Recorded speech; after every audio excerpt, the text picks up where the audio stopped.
中九龍幹線其中一段沿甘肅街嘅明挖回旋隧道，由於會影響加士居道天橋嘅地基，我哋需要將一段現有嘅天橋向北重置，以及拆卸油麻地停車場大廈，以配合隧道嘅興建。喺拆卸工程進行期間，加士居道天橋將會維持正常嘅行車。為保障道路使用者嘅安全，我哋會喺天橋進出大廈嘅上方加設鋼製保護前縫。其後，我哋亦都會喺大廈嘅外牆加建防護設施，包括竹枝棚架、防護網以及防護傘，並隨即展開拆卸嘅工程。停車場大廈嘅拆卸工程將會分2個階段進行。第一階段先會拆卸大廈嘅7樓至到12樓以及北面大廈。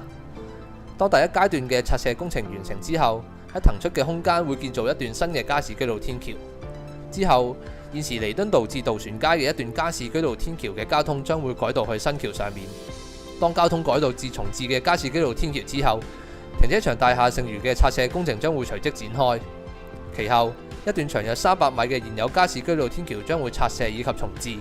而喺該段嘅地下隧道嘅挖掘工程亦都會隨即展開。整個拆卸工程並唔會影響加士居道天橋嘅運作以及行車嘅安全，而喺日後重置嘅天橋亦都會加建隔音罩，減低噪音對附近居民嘅影響。